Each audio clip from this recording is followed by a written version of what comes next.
Esselamu Aleyküm, hormatly vatandaşlar. Hormatly vatandaşlar, yurdumuzun içinde ve yurdumuzun dışında yüze çıkan global problemaların biri, geçen efirlerimizde de biz aytıp geçtik, erkin seyahat etmek hak hukuku gödek ýagdaýda Türkmenistan häkimetleri tarapyndan bozulýar.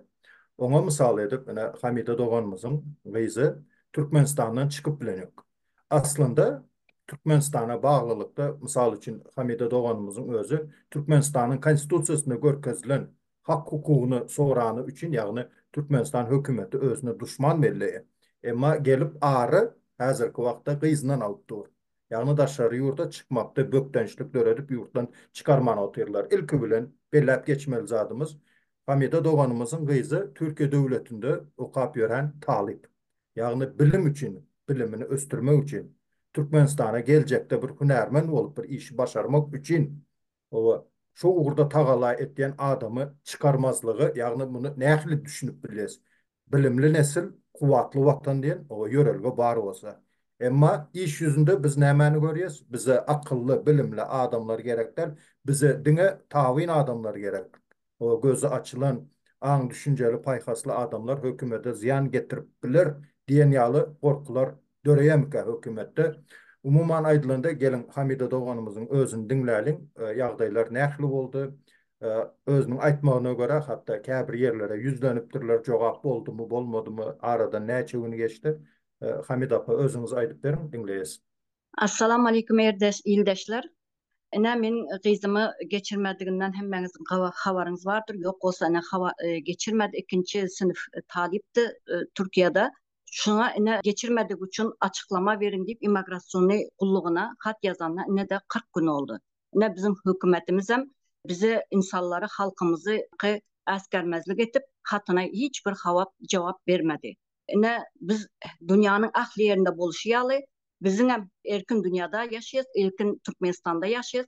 Bizim çıkmamız, girmemiz, her bir hareketimiz, hakkımız var. Yani erkin sayahat etmene, erkin istedik yerimizde bilim almana, birinciden bilim almanı istediğimiz için çıkıp oturamızak, imkanımız bolmadığı için Türkmenistan'da imkan bize vermediğimiz için yurt dışına çıkıp okumana mecbur kalan adamlar hem mesela şu mecburluğumuzdan yurt dışında iş okutalım deyip okap yürüyen studentleri çıkarmadılar. Men şurada enatalara seslenmek isteyen bu seferde enatalar yüzlerce, minlerce enatalar var, taliplerini çıkarmadık enatalar. Kızları ölen enatalar var, yüzlerce, onlarca gülcemallar var. Onların enatalarının hemmesini enatalar, immigrasyonları sudlara vermege, değişiklik kuramalara yüz tutmanına hemmenizi çağıryan. Kızım geçmedi. Men şu çağrı otuyun halkımızı, devletimiz için bir gelecek diyenim yalı. Dünyanın aklı yerinde boluşýaly. Biz hem erkin hareket edip, erkin sayahat edip bilýärs. Erkin, yani yaşlarımız erkin bir şekilde istedik yurtlarına gidip okap bilmene hakkı var. Son vaktlarda 20-30 tane talipleri geçiren diýerler. Geçip bilenler var. Olar hem $2000 berip geçenler var. Hem zatına bakana tapıp yanında barca pullarını alıp kalıp duranlar var. Hemmesini görüp bilip otuyuz. Şu zatları Saf Suresinin 4. ayatını bizim Türkmenistan mollalarından, imamlarından hayiş edecek olan şunu halkımıza anlatsın. Saf demek, saf tutup durmak demek. Birinizimden elleşip Kur'an'da şunu ben Google'dan hem girip hemmenizden görüp şunu emel edip hayiş eden şunu görüp bir anlamanızı saf demek, saf tutup durmak demek. Duvar yağlı bu kerpiç ölen nämeler var ya, taşlar birine girip duran duvar yağlı. Şular yağlı bolup dursanız men sizden razı olarım diyen yeri var şu. Saf suresinin saf demek, saf diyen ona benzeşen bir ayet var. Şonun için sadakatın sısı, Ahmet'in ası, Firuza'nın fesi. Saf diyen ayetin 4. surenin 4. ayetini öğrenmenizi, emel etmenizi hem de mollalardan hem talep eden Türkmenistan imamlarından bunu halka anlatmasını. Şöyle bu ayette men sizden razı olan diyen nämenin sırrını verdi Allah Teala. Bir olmasanız bittiniz diyen yeri biz birlik bolup bilemizak. Şoň üçin men üçin olmasa da Allah'ın razılığı için sizden halkımdan hayiş eden, enatalardan çağırış eden, gelin dumlut her yerden, yerli yerden immigrasyon kulluğunu suudlara vermeni, Biram Hucurat surasının 10. ayetini hatırlatıp geçmek isteyen sizden. Yine de 7. Muhammed surasının 7. ayetini. Bir de biram da 15. ayet İsra surasının de kaderinizi, bugününüzü, sonunuzu, ahiretinizi özünüz seçeyiniz deyip koyan yeri var ne? Allah razılığı için hayiş edeceğim hem de. Bunlar yalı zatları aytıp geçeyim dedim. Hem de bize askermezliğini halkam görsün. 40 gündür men kızıma cevap vermediler. Açıkla hani men näme geçip bilmeyen. Men günahım näme deyip yazan hatına 40 gün oldu. Hiçbir cevap gelmedi. Doğru aytýaňyz Hamid apa. Şu aýdan zatlarыңızdan ugur alsak, käbir akla sığmajak zatlar bu göz öňünde tutulýar. Mysal üçin özüňiz bilen gürleşdik. Şu gyzyňyz yüzlenme görnüşinde, ýagny poçta hat alyp baranda migrasiýa hat ýazan bolsaň, bu ýerlere ýagny ýazmagyň gerek däl diýip şo haty kabul etmeýär.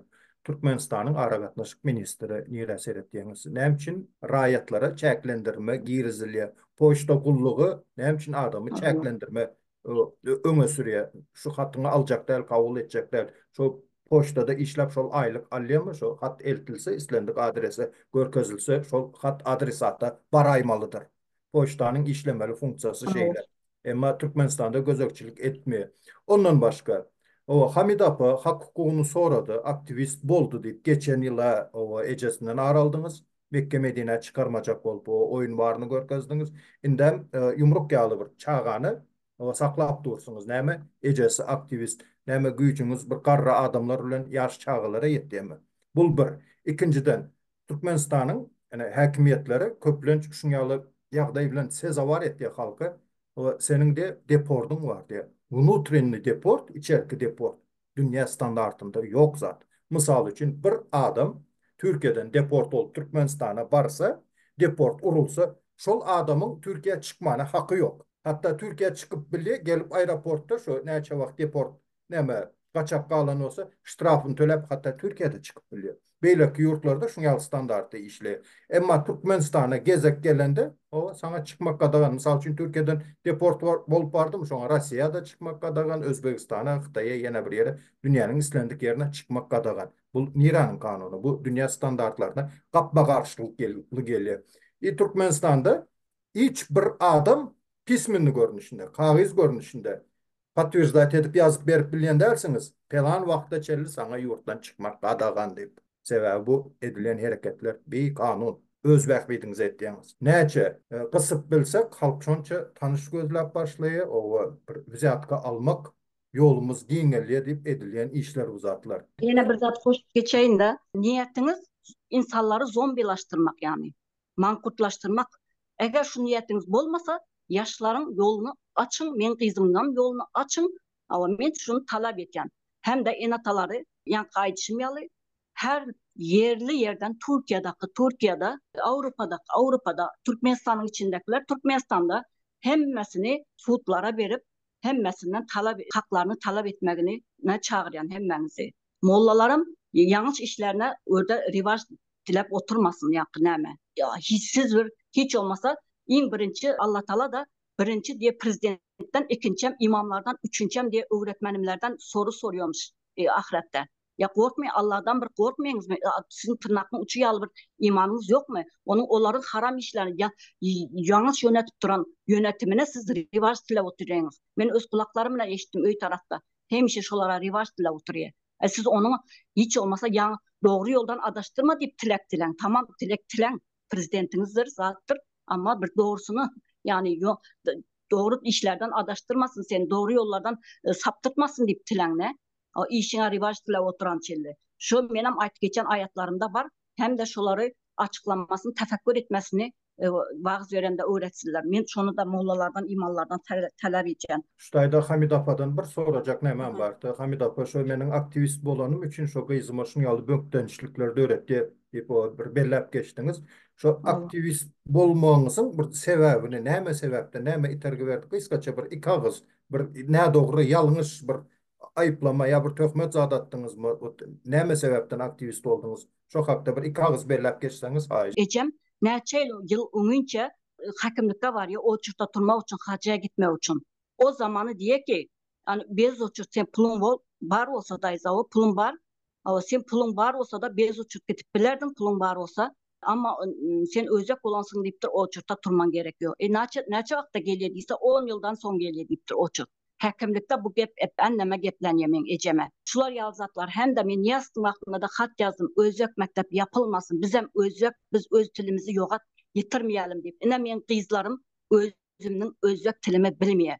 Men magazinimi yıkanları elimi kanırıp alıp gidip 2 magazinimi yıktı. Hemiş ya arasından pajalni maşını geçip bilmemiş. Hemiş köneymiş. Allah. Ondan sonra batkaklar balota yani gemiyle yürel yağlı oluyordu. Bizim sentrimiz yani şahar içi. Bazarcayımızın nemesi. Birçe köçede, hakimlik köçemizde asfalt var bizim. Biz 30 yıldan beri 40 yıldan ben 51 yaşadım. 51 yıldan beri kara asfalt görmedim. Bu ne demek? Ben şaharda oturuyorum. Köyde de köydekiler bizden kimse yok. Yani kalkozda da asfalt olmalı. Çünkü orada da adam yaşıyor. Sana en gerekli zatlan kalkozdan yetiştirilip yiyeceğin, pahtan, yağın, her zatın kalkozdan yetiştirilip geliyor. Kalkoz da bizde bir düşünce ruhumuza, tenimize sınıp kalan. Yani kalkozda sanki yani asfalt olmalı da şehirde olmalı yalı. Benim az gürler oturuşmam şuna gidiyor da. Biliyorsunuz mi? Şu zatları aydan sonra şu suları çektirmeye hakimlikte can etip de suları çektirin geçip olanak köçelerden deyip bara çektirip can ediyordum. Onu da su öylerine su kuyulan maşin bilen köçedeki suları kirli suyu tarttırıp gidiyordular. Onu da bu nemçe sen bizim öye bu arabanı ben tanıdım, şoförünü de tanıdım. Bu su bizim su içme suyumuz koyup giden maşin bilen sen köçenin nemesini çektirip duruyorsun. Deyip ben o şoförlerin yanına gidip hakkımı talep edip o gerçekler aydan vaktımda o köçedeki yolkalara su koyuyoruz diye o zaman içi yıkanıyor diye, yuvuluyor diye. Yani biliyorsunuz mu? Yani benim her türlü tilde koşup oturmağıma sizin mankut yetiştirme mekteplerinize bolanım için ben her türlü dilden koşup gepla oturuyorum. Bu da benim ayda oturan zatlarının ispatı. Yani hükümet şu zatları siz ciddi almanızı hayiş eden o bir ne mi mankutlaştırmanıza halkımıza da zombilaştırmanıza tepkilerinizi koymalı zamanı geldi de geçti demek isteyen. Bunlar yalı könörgen işte. Irkçılık, yaşların yolunu açın, açtırın diyen hemmenizi halklarımız talep etmeye çağırıyan. Menem ine goşşakdadım elbet hal üçün men daşarırda okumana çıkamda. Şu aeroportta, migrasyada şuna bir papka, bir 10-15 list olan dokumentleri barlayadılar. Ondan sonra dokumentler barlan, sonra olar var yürüyüp sistema var. Şu sistemada nerede okuyan, neçe yıl okumakçı, kim pul türlü azad etmiyor, şuna bir neme. Şu dövrlerde eyyem şu gati ervet gati berkityalarda o zaman ne yuvarşıktan 5-6 yıldan sonra onların has berkleştirip tasarrufta adımları görmen başladılar. Onun için aytsak ölen adım bizim öz hukukumuz için görüşmekten başka yol yok. Görüşmeli. Ama öz geleceğimiz adımız. Menem şu Saf suresinde bu birleşmesek yani kayıp bolan nememizi hayiş eden de onu öğrenmenizi. Şu birleşmesen hiç kimsin sen. Ondan sonra da Allah razılığını bu ayatta nem etmiş. Yine bir tekrarlayıp geçeyim dedim de Saf suresi 4. ayatını okusun. Halkıma hayiş eden şunu. Şunu okamasana men ayda okuyuşum. Birlik olmasa bolmadığını şu ayatta anlatıptır. Hem de razı olmak, Allah'ın razı olmak sırrını bayan etmişti Allah Teala. Şunun için hiç olmasa, benim için olmasa, Türkmenistan için olmasa da, yaşlar için olmasa da, hiç olmasa Allah'ın razılığı için yine şu ayette var.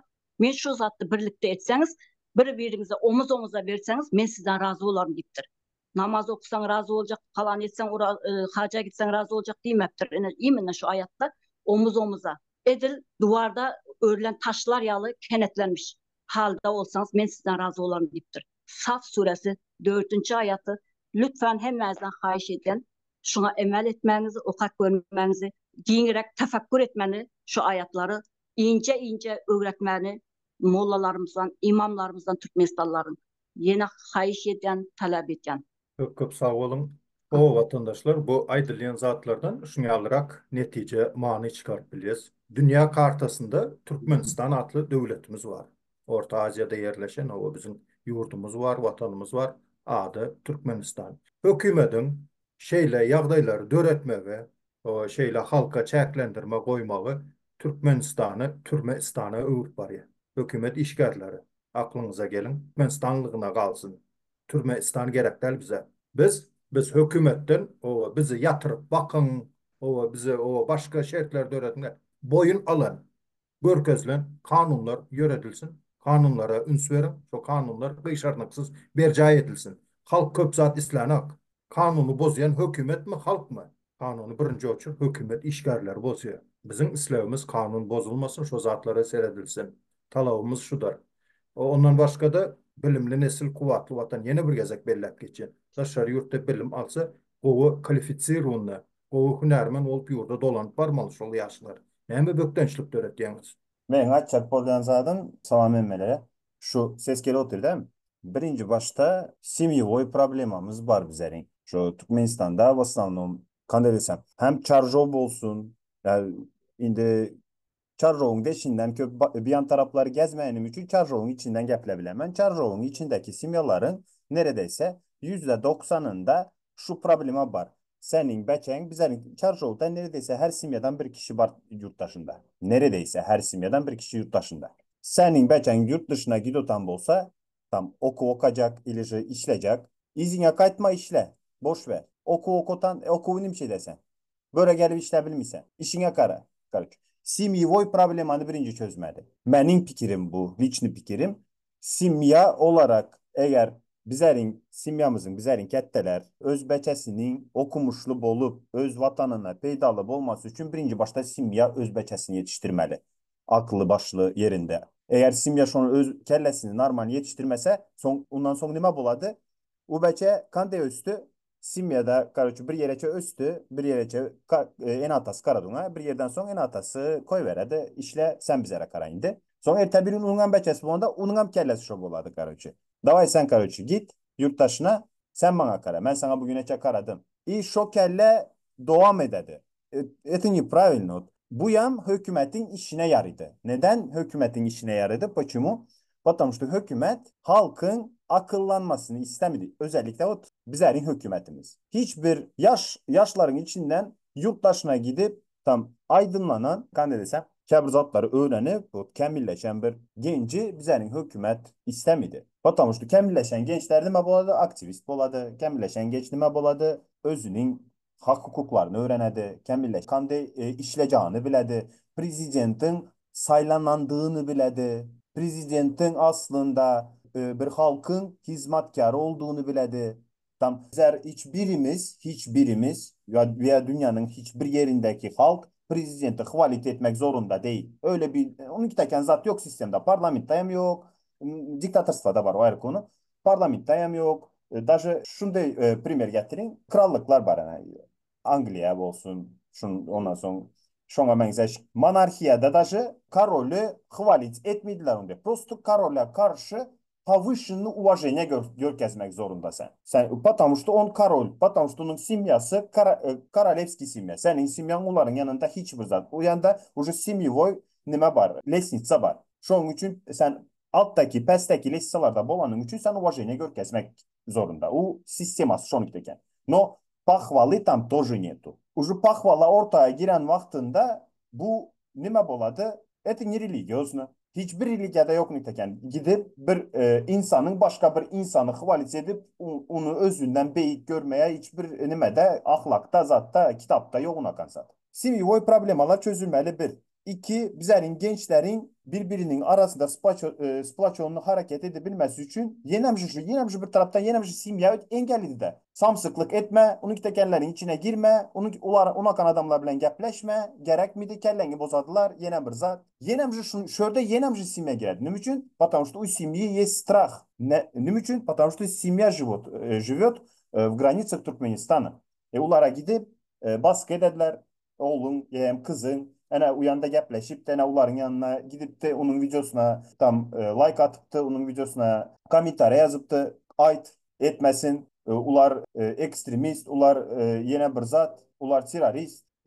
Şu sistemanı hükümet de tavsiye O önkü çıkışlarımızdan beri Atamra'da kebiledin apımı. Aydıp gelen zadımız bizlerin hükümetin sisteması davnodan beri kurulan sistema ve şu sistemaya göre hareket edigel otan bu hükümet. Bu sistemanı kaçan da bizlerin gençler kırıbiledi. Gençlerin en bir sisteması olmalı. Bir simya problemalarının önüne geçmeli. Ucu gençler bir yere gelen son hemen ben yapmıyor öz simyamı kurdum. Hem kim benim yaşımdakiler 30 yaşındakiler 25 yaşın üstündekiler değil. Öz simyasını kurdu ucu. Bundan sonra ne olmalı? Sen simyanı şona göre senden olacak patomstvanı, bakalenyanı şona göre yetiştirsen bu patamıştı hadi de 2 yılda, 3 yılda, 5 yılda olacak zaten. Bunlar 30 yıldan beri bu sistemanı oturup gelen bolsa bizler en az 30 yıl harcap şu sistemanı yıkıbilemiz.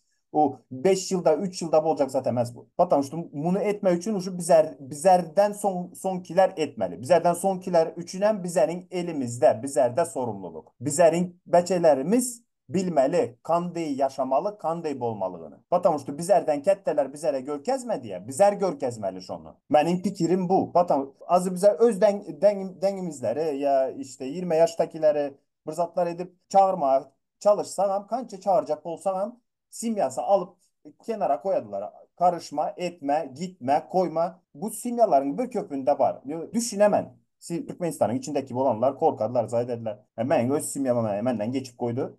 Bunu aydanım tek emmemiz özümüz. Hemen kim öz elinde, özünün beçesine eğer nasam deri öz ana vatanına, öz toprağına birazrak uvajenyası bar bolsa, ana vatanına birazrak bir vatanperverliği bar bolsa, şunu öz beçesine kakbalojunu görkezmeli, öğretmeli. Atak başka bir yolu var mı bilinmez. Var olsa sizler aydınlar. O vakadur, käbir yerlerde nemetin alalaşan şu simya meselesinde arada bir tanışım bilen gepleştim. Ayti mening hem de haçuğum var şu sizler bilen diye denk hatlarına durup şu göreşmek nemetmek. Öyne zona oydan bu Türkmenistan'a o şimdi benim şunyal yola girecek. Başta diye Doğan'ın başladı diye. Ey Doğan bizi yakacak mı sen? Yani senin aytışalı bulara koşulma nemetme diyene o onat versiyası. Doğanım diye beni yakacak mı dedi diye kaptaldan ecem çıkıp beren süydüm haramdır deyip diye ecem öz demesini ötürlep durdu. Ona çeli kalkam. Ben de seni yalı oğul yok. Şu yola girsen. Yani şunyalı yaşların önünde de maşgalası tarafından şunyalı agrançenyalar koyuluyor. Yani biri yakacak mı diye biri beren süydüme o ne razı men diye haram olsun diye kalkası da ne mi? Seni yalı oğlum yok men diye şu yola girsen diye. Son neme karışmalı umuman.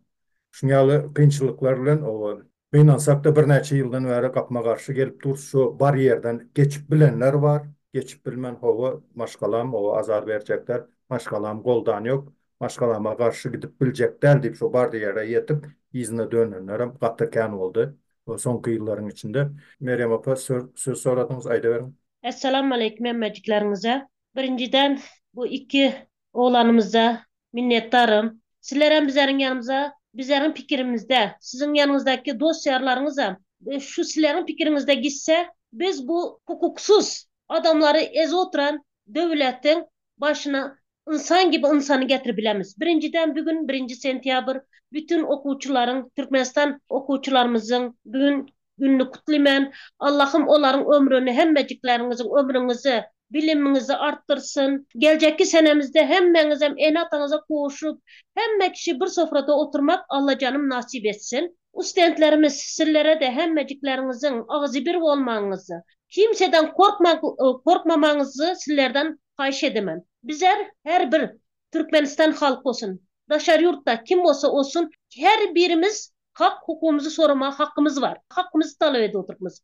Bizlerin çağlarımız yaramaz yolda emez. Ne doğru yolda emez. Doğru yolda. Sadece hak hukukunu soru oturan. 3-4 yıldan beri bizler sesimizi iştirmek için bağırıp çağırıp oturmuş. Prezident bilmeyeyim Prezident hem bize de bilip duruptu. Eğer işini yapıp bilmese çıkarsın işini yapartak adamları getirsin. Gençlerimizi getirsin. Okumak arzuları var. Her bir çağının okumak arzuları var.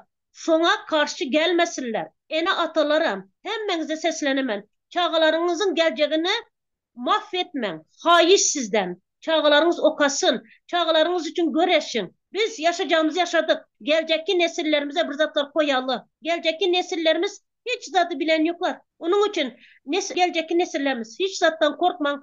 Hak hukukuňuzy talap etmege öwrenin. Hemmejiklerinize rahmet. Şunu näme üçin çıkarmadınız deyip açıklanmaňa deyip yazan hatyny 6-njy aýynyň 23-inde hat yazdy immigrasiýon gulluguna näme üçin hani açıklanmaňa näme üçin çıkarmaýyňyz deyip şu hatynyň jogaby 45 gün diýende yani 5 sentýabrda jogap geldi. Bu hatda da goşumça bilgilendiris diýen bir kıssa nämeli jogap gelipdir. Bu da ýa-ni nä geçip bilýän, näde geçip bilmeň diýen hat ýa-ni jogap bermepdirler. Bizi oynaklap oturan hemmesi ortada halkymyzy, gençlerimizi, yaşlarımızı zombilaştırmağı ne ortada bizim kızımın şeytir vaktini almana ne hakkı var neke ucu 5. sentyabr okulları başladı menin kızımın ömrünü yakma menin kızımı cahil bırakma näme üçün siz hükümet bolup devlet bolup näme hakkınız var sağ olun hemmeňize umumi yüzlenmemiz var şoň üçin şu Zoom en soňuny şol çağırışyň tekstini okap türkmençe taňry alkasyn hemmeňize işiniz oň bolsun. Söz başı. Türkmenistanyň prezidentina türkmen raýatlarynyň hereket, syýahat etmek azatlygy hukuklarynyň ýygyderli bozulmagy bilen baglanşykly açyk hat. 5 sentýabrda 15 halkara döwlet edişli bolmadyk guramasy Türkmenistanyň prezidentina bilelikdäki ýüzlenmesine Türkmenistanyň raýatlarynyň hereket azatlygy baradaky esasy hukuklaryna hormat goýulmadylygy we Aşgabat halkara howa menziline ýolawçylary uçuşlardan esasy düşürmek tejribesi baradaky ýagdaýa çynlakay alada bildirdiler. Jenap Prezident Serdar Berdimuhammedow biz aşakdaky gol çekenler Türkmenistanyň raýatlarynyň hereket azatlygy baradaky esasy hukuklaryna hormat goýulmadylygy we Aşgabat halkara howa menziline ýolawçylary uçuşlardan esassız düşürmek tejribesi baradaky aladalarymyzy bildirmek üçin size hat ýazýarys. Biz aşakdaky düzgün bozmalary derrew üns bermeňizi haýyş edýäris.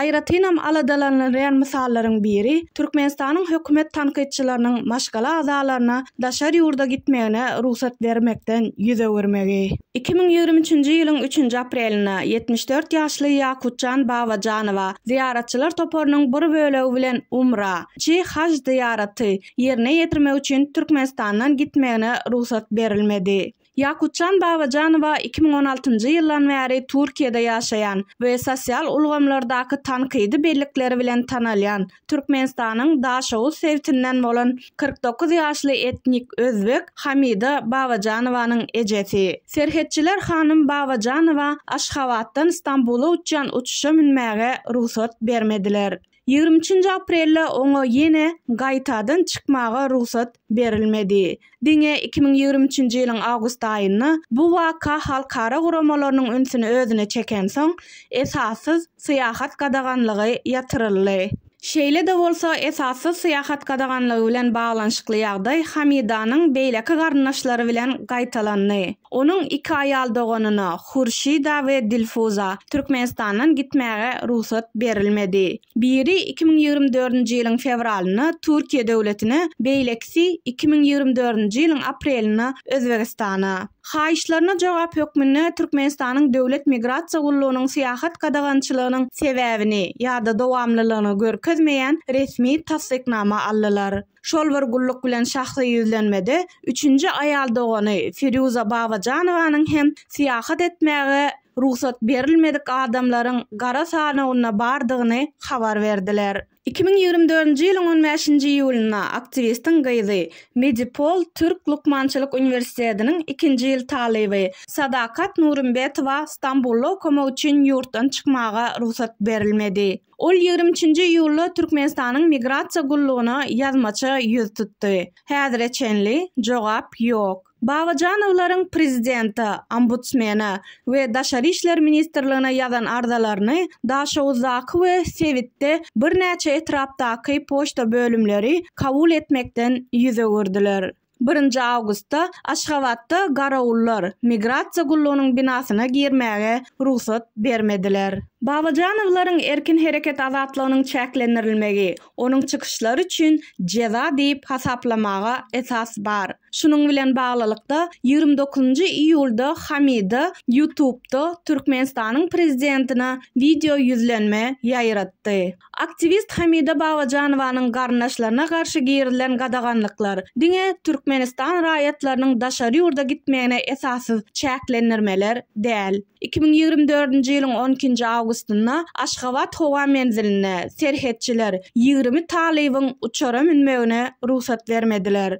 we 28-nji awgustda bolsa Türkiýanyň dürli okuw jaýlaryna okumaga barýan 60 taliba. Olardan üçsünün pikiriçe migrasiya gullugynyň işgärleri Türkiýadaky universitetiniň işini betedenligini aýdýarlar. Bu hakykata laýyk gelmeýär. Yine bir manysyz salgylanma Türkmenistanyň türkmenlere okumagy maslahat berýän 9 sany daşary ýurt universitetiniň sanawyna değişlidir. Yerli işgärler bu sanawy beýlek edaralarda okumagyň gadaganlygy diýip düşünürdiler. Bu bolsa türkmenleriň bilim almak hukugyny bozýar. Şol bir wagtyň özüne käbir araçylar ýaşlara ýagdaýy 2000-4000 Amerikan dollar aralygyna çözmegi teklip edýärler. Soň bolsa syýahat gadaganlygy ýatyrylýar. Bu misallar şeýle hem serhet gullugynyň hereket azatlygyny esassyz çäklendirmek umumy tejribesi Türkmenistanyň konstitusiýasyna, adam hukuklaryna we halkara borçnamalaryna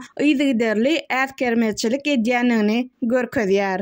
Cenab Prezident Serdar Berdimuhammedow, biz sizi Hamida Babajanowyň garnaşlaryna değişiklikde we 2024-nji ýylyň Thompsonyna uçmaga ruhsat berilmedik. Türkiýede okuyan taliplara daşary ýurda syýahat etmek baradaky bir kanun çäklendirmeleri aýyrmak üçin gyssaly çäreleri görmeňizi haýyş edýäris. Şeýle hem Türkmenistanyň häkimetlerini halkara adam hukuklary kanunlaryna borçlara laýyk gelýän raýat we syýasy hukuklar baradaky halkara şertnamanyň 12-nji maddasyna we adam hukuklary baradaky ähli umumy jarnamanyň 13-nji maddasyna laýyklykda hereket azatlygy hukugyny goramak we durmuşa geçirmek üçin ähli çäreleri görmäge çagyrýarys.